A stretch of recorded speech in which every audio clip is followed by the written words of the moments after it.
Hello guys, Assalamualaikum. 3 kali aku bagi salam and welcome to Izwan Magic Channel. Apa ni? Izwan Magic Channel. Okey, dah lama dah aku tak post video dekat channel ni. Aku rasa dah bersawang teruk dah. Last aku post pun masa aku build PC tahun lepas saja je nak share macam dokumentari, konon saja nak buat record. Okey, kali ni actually aku nak share dengan korang. Aku ada satu projek kecil di mana sahabat aku ni nak aku transfer daripada mini ITX build dia yang dia beli pre-build daripada Alienware X51R2 kepada case yang lebih besar, and then dia akan ada upgrade sedikit komponen dalam tu lah. Okay, so actually aku dah buat dah pun, dan kat belakang aku kalau korang boleh nampak, ini dia kecil kan, dan sebelah ni adalah hasil dia. So korang mesti nak berminat untuk tengok apa yang terjadi apabila kita transfer dekat sini dan apa yang kita perlukan untuk kita transfer sistem Alienware X51R2 ni kepada casing yang baru, dan aku akan share jugalah apa komponen-komponen dia yang dia tukar. Ok, sekarang ni sebelum aku tunjuk kat korang apa yang aku dah buat dekat PC ni, aku nak tunjuk kat korang dulu dekat-dekat dululah PC ni dekat-dekat macam mana. Ok, ni dia Alienware X51R2. Actually dalam ni dah barai dah, aku dah buka dah pun. Beginilah rupa dia. Ok, nampak belakang semua dah kosong lah. Ok, aku share dululah apa dia punya original spesifikasi dia. Ok, dia menggunakan prosesor Intel i5 4th generation, iaitu i5 4440, dan mempunyai 8GB RAM. Tak silap aku speed dia 800 MHz macam tu je. Menggunakan 2 keping 4GB lah. Lepas tu dia punya HDD Seagate 2TB. Apa lagi ya? Ok, dia punya graphic card pula adalah GTX 645. 1GB je dia punya VRAM dia. Apa lagi aku boleh share? Okay, standard lah Alienware. Dulu dia ada lampu-lampu kat sini, and benda kecil boleh lah aku tunjuk korang, angkat-angkat macam ni je kan. Okey, apa lagi yang special ada dekat sini? Lepas tu dia adalah CD-ROM dekat sini. Aku rasa CD-ROM ni untuk zaman sekarang macam dah tak applicable lagi kan. Semua orang guna USB ataupun whatever pun dia download sahaja. Tadi aku dah share kat korang spesifikasi untuk Alien X51R2 ni, apa benda dia punya original komponen dan juga spek dia. So sekarang ni aku nak bagi tahu korang apa benda yang aku nak upgrade. Tapi aku tak akan upgrade benda yang banyak sangat sebab kita mempunyai budget yang sangat kecil lah. Okay, kecil, just nice lah untuk upgrade, and kita tak boleh nak upgrade banyak sangat benda, nanti kan ada bottleneck lah whatsoever. Nanti aku explain satu-satu lah. Okay, first kali yang kita nak, of course lah, casing ni kan. Kejap lagi kita akan review dekat-dekat. Casing yang aku pilih adalah daripada Techwear, iaitu Forge M. Aku tengok kotak dia dekat bawah tu. Dia bersaiz M-ATX punya casing. Boleh masuk juga micro ATX, mini ATX punya board form lah. Lepas tu kita perlukan power supply. Ok, kita perlukan power supply. So power supply yang aku ambil je yang murah-murah, tapi untuk budget should be ok lah, iaitu daripada Thermaltake. Watt dia adalah 550 light power series. Ok, dia mempunyai macam biasalah, ada main power connector 24 pin, ATX motherboard pin 4 tambah 4 iaitu 8, and then kita ada SATA, dia ada 4 pin, ada 5 peripheral untuk power macam kipas tu ada 4 juga, and then PCIe lah 6 plus 2, 6 tambah 2 8 untuk GPU kita, dan juga floppy drive pin juga ada 4 pin, tapi ada 1 je dia bagi. Alright, okay, cukup untuk tu. Seterusnya apa lagi yang aku upgrade adalah dia punya dia punya hard drive. Daripada HDD dia 2TB tu aku akan jadikan dia secondary storage, dan main storage dia aku akan upgrade pakai SSD daripada ADATA SU650. Okay, ADATA SU650. Actually dia dah ada kat dalam tu, nanti aku tunjuk lah. Alright, 240GB cukup untuk dia punya operating system dan juga software yang kecil-kecil lah. So yang lain akan masuk pergi ke secondary storage tadi, itu 2TB tu. Lepas tu ini memang special lah. Boleh nak hampir ke taraf bangsawan punya graphic card, tapi still okay. Kita upgrade ni.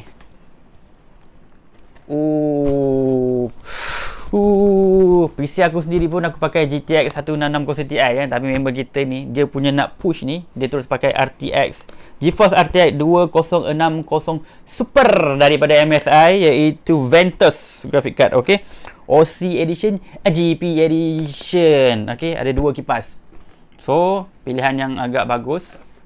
Bolehlah pakai lama lagi lah.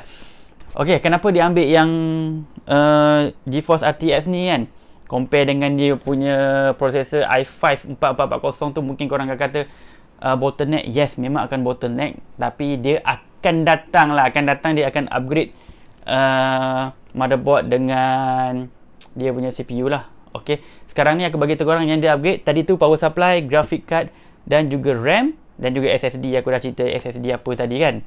Alright, okay, so sekarang ni aku cerita dia punya RAM pula. Actually dia pakai aku ambil Kingston. Aku upgrade dia daripada 16GB sebab motherboard Alienware X51R2 ni dia hanya boleh support maksimum sampai 16GB saja. Jadi aku ambil Kingston Fury color biru merah dan nanti aku tunjuk dapat dekat-dekat.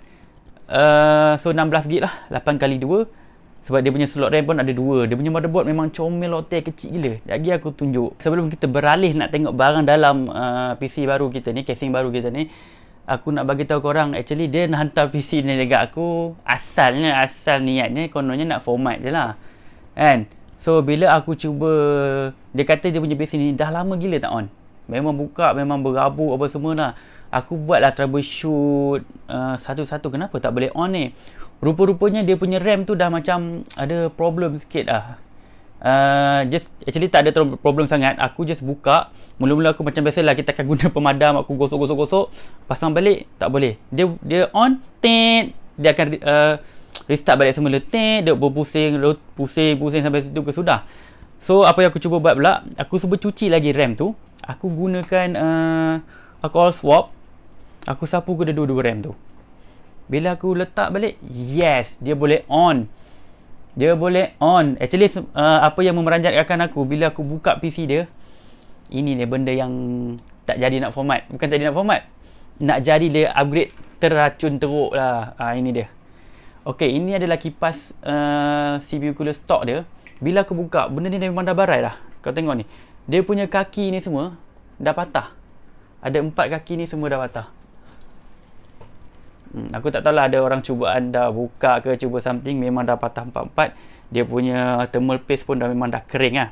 Tapi aku cuba on kan juga sebab aku nak make sure sama ada elok lagi boleh run ke tak motherboard dengan CPU ni sebelum kita orang proceed untuk upgrade seperti barang-barang yang aku cakap tadi lah. So Alhamdulillah boleh buka. Janji aku just buka boot sampai BIOS, aku tengok semua ok. So that's why aku cakap ke dia, ok, kita boleh proceed untuk project upgrade casing ni. So untuk ni, memandangkan dia tak nak upgrade CPU dengan motherboard lagi, aku just ambil dulu ni Cooler Master X-Dream i117 khas untuk soket LGA 1150, 1151, and dia akan better RPM, bukan better RPM, better temperature compare dengan i5 dengan i7 punya stock cooler. So ok lah kan, RM39 aku beli yang ni. Jadi kita tak payah nak spend sangat pakai yang apa ada RGB lah apa benda, sebab motherboard dia pun sangat kecil dan tak banyak function sangat. Dan dia pun nak spend, mungkin lepas ni dia upgrade pergi AMD ke Ryzen 7 ke Ryzen 9 ke, so at least kita tak adalah membalik sangat. So mungkin lepas ni kita boleh tolak murah-murah ke kan. Sekarang ni aku nak tunjuk korang dalam ni punya lah, apa yang tinggal dekat dalam ni setelah kita transfer semua komponen dia pergi ke casing baru. Alright, ok. Motherboard ni sebenarnya dia ada Wi-Fi card. Lepas tu dia punya antenna kabel ni ada dekat sini. So aku macam agak complicated untuk buka and then nak pasang dekat sana. Nak buat macam mana pula antenna kan, kena beli kabel lain. Tu tak, dia akan maintain pakai LAN kabel je. Ok, apa yang korang nampak sekarang ni, yang ni yang ada kipas ni adalah dia punya power board. Dan yang ni adalah I/O panel untuk casing alien ni lah. Alright, nampak kepala alien tu. And kita takkan transfer dua ni, kita just transfer motherboard je. Actually aku dah buka dah pun. Ok, aku tak tunjuk lah proses nak buka ni. Actually korang boleh je buka ataupun search dekat YouTube macam mana nak disassemble benda lah ni lah. So hopefully mungkin ada orang yang looking forward untuk buat projek ni kan. Mungkin dia rasa nak tukar, sebab airflow bila tukar ni pun lebih cantik lagi lah. Tadi kita dah cerita dah panjang lebar lah dia punya intro, apa benda yang aku nak buat, apa yang aku nak tukar kan. So sekarang ni jom kita tengok apa yang dah ada dalam casing ni, dan kita akan review juga casing daripada Techwear ni, model Forge M. Okay, M tu untuk ATX punya lah. Dia lagi satu Force saja untuk casing yang bersaiz ATX. Jom. 2 hours later. Dedeng. Kalau nampak tak cantik tak meja tu. Itu meja aku pergi marathon. Dululah, sekarang dah malas. Ni tu bawah nampak pokok. Itulah dia tadi barang-barang yang aku telah pun tunjuk ada kat korang. Tiba-tiba nak bersuara macam tu kan. Okey, nampak Temetik dan kotak tu. Harga Ventus ni tadi aku beli dalam 1900. Alright, light power ni dalam 100 lebih. Yang ini diulangi RM39. Abaikan tanda harga tu biasalah kan. Alright, okey, kita move ke kiri sendiri. Okey, inilah dia casingnya. Kita akan review dulu luaran casing Techwear Forge M ni. Kalau tengok dekat bahagian depan tu, berjaring-jaring. Kalau korang perasan, dia tak rata Dia ada macam bentuk bersegi-segi, prism macam tu. So nampak macam, korang mesti tahu kan, sekali pandang macam casing apa kan. Nampaklah eksklusif itu. Okey, kita tengok dekat atas ni I/O panel dia. Kita ada power button, LED reset button, USB 3.0, ada dua USB 2.0 dan juga audio jack kita. Dekat atas dia ada magnetic filter dust kita. Alright, cukup kat luaran atas ini. Kita turun bawah. Okey, casing ni didatangi dengan 3 kipas. Okey, sebab dia ada version sesasul aku nak sebut dia. Dia ada version RGB tapi yang ni non RGB. Di antara kelebihan ataupun apa yang aku paling suka dekat casing yang cantik ni, kalau korang tengok, tak ada skru lah korang nak buka tapered glass ni. Kita tengok nampak ni. Korang nampak ni, ini dia ada satu benda kain ni, kita tarik. Macam buka pintu woi. Dia pakai macam pintu. Buka. Tutup. Nampak dia ada bunyi tek. Actually dia ada magnet. Dia ada magnet untuk melekat ni. Nampak magnet dia dekat atas tu. Satu magnet di situ dan juga satu lagi magnet di bawah. Mana. Itu dia. So bagi aku benda ni sangat convenient untuk korang setakat nak tukar RAM ke, nak cuci-cuci sikit, nak tengok-tengok keadaan dekat dalam ni kan. So memang very convenient lah. Senang, cepat, pantas, mudah. So, inilah keadaan dalam dia. Itu dia kipas yang dia bagi free tu. Okey, kalau nampak boleh nampak lah. Harap korang nampak lah. Okey, itu dia SSD kita yang aku cakap tadi. ADATA SU650 240GB. Okey, turun kat bawah balik kejap. Belanja sikit MSI GeForce RTX. And then inilah dia kita punya light power series. Temetik. Kalau korang perasan, inilah bentuk casing dia daripada dalam. Itu dah motherboard dia kecil comel kan. Kejap nanti aku pergi detail dekat situ. Kita cerita pasal dia punya casing dahululah. So kalau casing kat power supply ni korang nampak boleh ada tingkap. Bolehlah korang menunjukkan sikit korang pakai power supply apa, brand apa kan. Kalau pakai yang mahal tu berbaloi gila nak ada tingkap kat sini Terusnya kita tengok kat sini. Kipas ni kipas putih. Asal ada kipas ni kan. Atas pada kipas juga. Nak cerita pasal kipas daripada casing ni, bila kita beli kita dapat 3 di hadapan and then 1 exhaust fan. Tapi kalau korang perasan dekat sini, aku dah pun tukar kipas ni kepada RGB nya kipas. Just aku beli yang murah je, iGo. Sebab sekarang ni casing dia, bukan casing dia lah, sistem dia tak ada RGB. So macam boring pula kalau tak ada RGB sekarang ni kan. So at least adalah 2 ke 3 kipas ni untuk RGB. So sekarang aku belum on lagi. Nanti kita on nanti aku belanja korang macam mana. Okey, inilah dia cooler master yang kita dah tukar tadi. Stock cooler dah tukar tadi. Padahal aku dah tukar dulu. Okey, abaikan apa yang aku merepek ni. Setan. Okey, itu dah RAM dia HyperX 2 keping 8GB. Satu colour merah, satu colour biru. Owner nak macam ni, kita ikutkan je lah. Okey, itulah dia motherboard dia. Kalau korang perasan, kecil kan. Very kecil one. Okey, itu ada wifi card. Memang tak pakai, so aku biar je lah kat situ in case kalau dia nak kembali kepada casing yang lama dia still ada kat situ. Dan ini dah MSI GeForce RTX 2060 Super Aventus OC Edition GP Edition. Ok, sekarang ni kita tutup balik. Aku nak tunjuk kat korang dekat belakang pula macam mana. Ini dia punya, orang kata, kekurangan dia lah bila kita upgrade pergi casing besar ni. Bukan masalah casing, actually masalah tu motherboard tu sendiri. Kau nampak tak macam bogel sikit Tak ada IO shield, sebab IO shield yang asal ni memang melekat terus dekat casing yang Alienware yang asal tu. Takkan aku nak kena kopak pula, memang tak boleh lah. Tapi kalau rajin nak DIY, korang boleh beli plate besi ke plate jaring, korang potong-potong tanpa lah ikut ngam-ngam tu. So dia macam ni lah, bogel sikit. Ok, nampak dah boleh nampak kan. Aku tak nak buka lagi plastik ni. Aku nak bagi owner sendiri yang buka plastik ni, bagi ada feeling sikit biar dia rasmikan lah. Ok, ini power supply kat belakang. Ok, itu saja aku nak cerita dekat korang untuk bahagian ni Ok, sekarang ni adalah saat-saat dinantikan. Aku nak belanjakan korang sikit apabila kita turn on PC ni. Macam mana lah aku bentuk kipas dia tu. Aku on, mana button dia, aku tekan. Tit. Nampak tak? Nampak cantik tak? Nampak cantik tak guys? Nampak lah apa orang kata, memberi semangat untuk ber-PC, bermain game. Adalah cahaya-cahaya lampu raya dekat situ. Ok, by the way, lampu tu auto, tak boleh control dengan motherboard ke apa ke. Sebab kita ambil betul-betul memang paling murah, paling basic punya cerita lah Ok, performance untuk CPU cooler ni apabila aku buka menggunakan CPU ID, bukan CPU ID, HW monitor, dia punya ideal temperature dia adalah lebih kurang 37 macam tu. Manakala temperature untuk MSI ini adalah lebih kurang sama juga, 38, 37 lah. Itu untuk ideal lah. Aku tak test untuk apabila main gaming apa semua lah. Tapi performance selepas aku upgrade RAM dengan MSI ni, GTA aku install ke PUBG Lite, aku boleh buat maksimum grafik lah. Of course lah, tak ada masalah, boleh main macam biasa lah.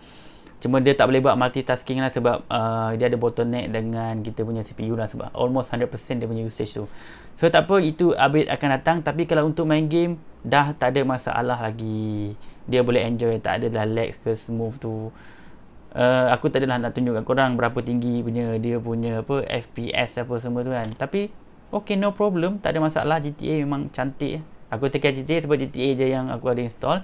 Lepas tu aku ada install Dota, tapi aku tak main Dota tu. Aku just buka and then off. Okay, itu sahaja. Dan aku tutup balik lah tutup. Oops, pergi kat sebelah pula. Itu dah ada PC lama yang aku build dulu tu. Actually ada sedikit sajalah nak belanja kat korang, saja nak bagi tahu kat korang. Since daripada dulu pakai stok cooler AMD Ryzen 7 tu, apa Red Prism tu, aku dah upgrade ni lah, kotak hitam ni. Tak ada RGB pun kan? Tak ada RGB kan? Agak-agak korang boleh teka tak apa benda lah ni. Hitam ni. Ini orang kata level-level bangsawan jugalah. Tapi benda Allah ni je lah. Janganlah semua Lepas tu aku dah tambah, aku punya RAM dah jadi 4 keping. Dulu 2 keping. Apa benda ni? Brand apa ni? Jom kita pergi naik atas sekejap. Aku nak tunjuk kotak dia. Yo. Itu dia Noctua NHD 15 Chromac Black Chromac Legendary ni. Kenapa aku beli Chromac ni? Sebab dia ada kali hitam. Sebelum ni kali dia buruk. Dia lain tak tengok. Okay, itu je. Tiba-tiba termasuk pula aku punya casing. Alright. Actually aku dah tak ada apa-apa lagi dah untuk share dengan korang. Sambil-sambil kita belanja benda lah ni. Korang tengok itulah dia sikit sebanyak projek aku yang aku nak share dengan korang. Aku harap mungkin ada orang yang nak upgrade. Yes, boleh upgrade, tak ada masalah. Korang nak cari casing lain pun boleh, tak ada masalah. Boleh cari casing yang murah-murah, janji boleh masuk asalkan dia support ITX punya motherboard. Eventually. Letih setelah aku dah tunjuk korang tour satu PC ni. Macam letih sangat pegang kamera macam tu je kan. Simple je, malah nak buat teruk-teruk sangat. Okay guys, so aku harap info yang aku bagi tadi, apa yang aku share tadi, sikit banyak membantu korang yang mana ada sebiji sama juga Alienware punya sistem untuk upgrade pergi ni. Actually Kalau korang ada sistem lain yang memang menggunakan mini ITX yang korang beli pre-built daripada apa-apa jual brand yang memang kecil nak transfer, yes, it's doable. Memang boleh lah. Tapi korang kena pandai lah sikit apa barang. Aku dah bagi tahu tadi apa barang yang korang nak kena tukar, apa benda yang lain kan. Okay, so janji benda-benda basic, motherboard, RAM, GPU, benda-benda lah tu boleh transfer. Dia boleh jalan lah tu. Kalau tak ada casing pun dia boleh jalan. Korang campak je, susun kat atas meja, cantum-cantum pun boleh jalan juga. Kalau ada apa-apa yang korang nak tanya, korang boleh komen kat bawah. Aku cuba jawab mengikut aku punya capability ataupun capacity knowledge aku berkenaan dengan dunia PC ni. Okay, aku tak berani cakap aku ni terror sangat. Tak lah. Kita pun sentiasa tengok video-video orang lain untuk memahami. Even sebelum aku nak buat projek ni pun aku Google, aku YouTube tengok, boleh ke tak boleh ke kan. Yes, boleh. So aku DIY je lah. Orang kata kalau kau nak buat sesuatu tu, buat je lah, jangan fikir jadi tak jadi tu belakang cerita. Kan? Alright. So baru kita ada rasa pengalaman. Yes, itu dia. Pengalaman, experience itu yang membuatkan korang lebih dewasa. So guys, jangan lupa aku akan akhiri video aku untuk kali ini sampai di sini saja. Jadi thank you guys for the like, comment, sudi singgah tengok sebentar walaupun dah lama aku tak upload video. Jangan lupa untuk subscribe. See you guys on the next video. Assalamualaikum. Roger now. Bye bye. Bang.